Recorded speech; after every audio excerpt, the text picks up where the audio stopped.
Kapan menangnya? Ya, negara Israel itu, ini negara ajaib. Ini seperti sudah ada payung pertahanan. Tidak mungkin ada pesawat luar bisa masuk Israel. Nggak mungkin. Karena itu mereka sudah ada payungnya. Tidak akan mungkin ada pesawat siapapun bisa masuk. Rudal nggak bakal masuk. Ya, jadi sangat kuat sekali. Dan Anda salah mengatakan Israel berpoya-poya korupsi. Nggak ada. Yang jadi masalah kesulitan itu sikap negara Arab yang ganda. Itu persoalannya. Palestina itu sampai sekarang menjadi persoalan. Lalu di mana yang kalah? Dalam perangnya Israel melawan Arab 21 negara lawan 1 negara. Sampai sekarang belum pernah menang Arab itu. Kapan menangnya? Ya, negara Israel itu, ini negara ajaib. Ini seperti sudah ada payung pertahanan. Tidak mungkin ada pesawat luar bisa masuk Israel. Nggak mungkin. Karena itu mereka sudah ada payungnya. Tidak akan mungkin ada pesawat siapapun bisa masuk. Rudal nggak bakal masuk. Ya, jadi sangat kuat sekali. Dan Anda salah mengatakan Israel berpoya-poya korupsi. Nggak ada. Israel itu negara demokrasi sekali, cuma sembarangan lagi. Iya, tapi nantinya sih inginnya dunia itu ya sudah, Israel negara merdeka, Palestina negara merdeka. Yang jadi masalah kesulitan itu sikap negara Arab yang ganda. Itu persoalannya. Sebab kalau berdiri negara Palestina, yang saya yakin kalau Palestina berdiri, ini negara yang paling demokrasi di Timur Tengah. Begitu ada negara Arab yang demokrasi memberi ancaman kepada negara-negara Arab yang tidak demokrasi. Jadi begini, orang Israel itu mengklaim mereka itu tanah air mereka karena Nabi Musa pernah tinggal di situ 40 tahun.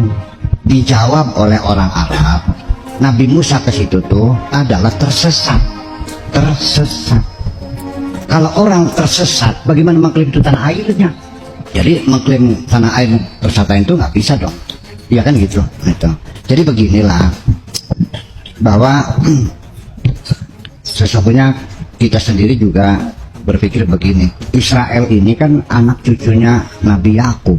Nabi Yakub itu namanya Israel, itu Nabi Yakub itu namanya Isra. Makanya surat Isra itu konon katanya surat Bani Israel namanya. Sehingga surat Al-Isra itu di dalamnya adalah berbicara tentang Bani Israel. Makanya suratnya Al-Isra itu. Namanya Israel itu adalah Tuhan. Jadi itulah asal usulnya bahwa bangsa Israel ini adalah suatu bangsa yang punya asal usul Tuhan. Cuman mereka itu tidak pernah punya tempat tinggal. Tempat tinggal yang dijanjikan oleh Tuhan sebagai the promised land itu nggak jelas gimana tanahnya.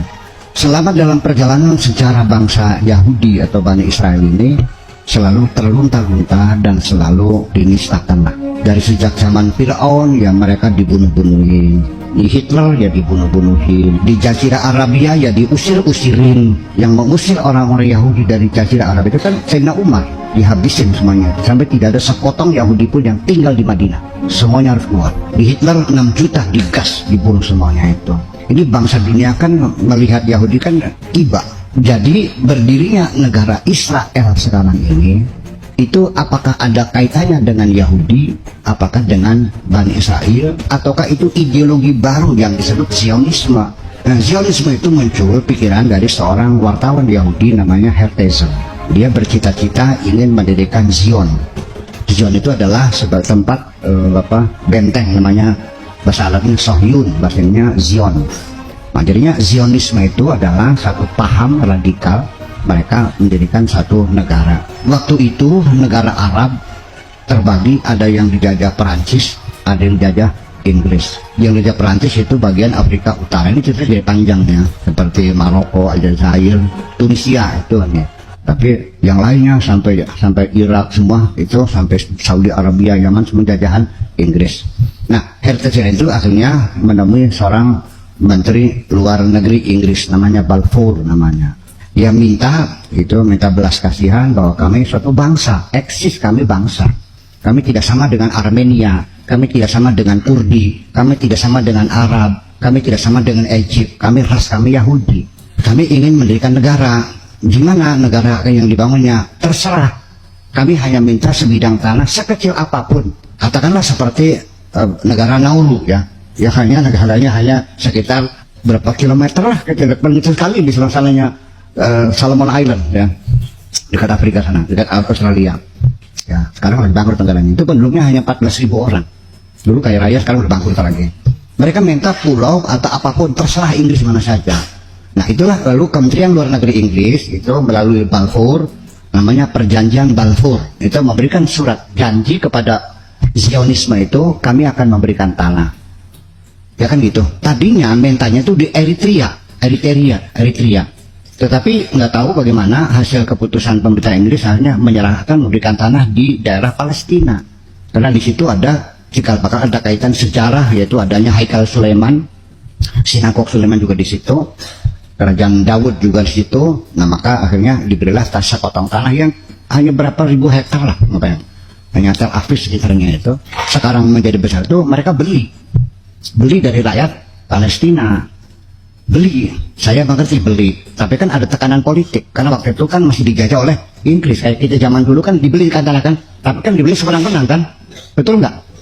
Gitu, oke beli sampai sekarang menjadi Palestina. Nah begitu dapat ini mulailah bergerak mereka mencari dana, karena orang Yahudi itu dari orang-orang kaya di Amerika di mana-mana.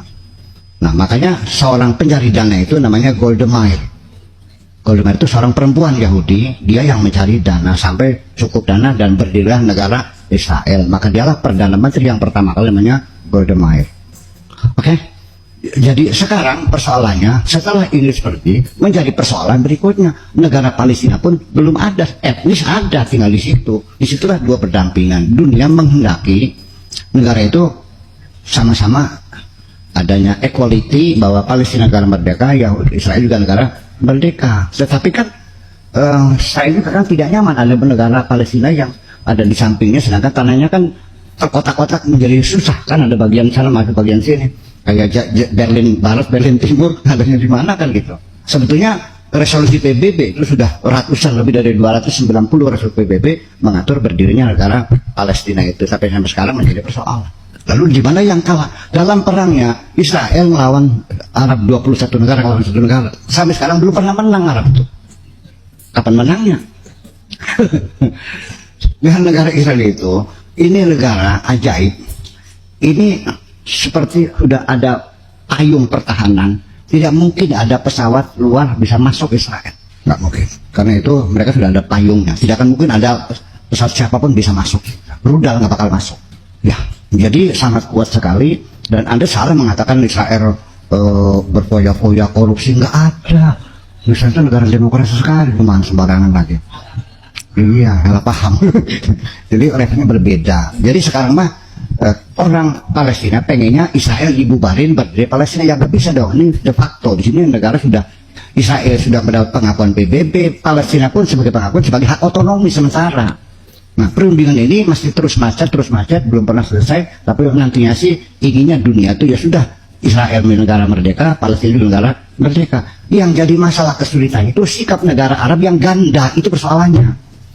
Sebab kalau berdiri negara Palestina, yang saya yakin kalau Palestina berdiri, ini negara yang paling demokrasi di Timur Tengah.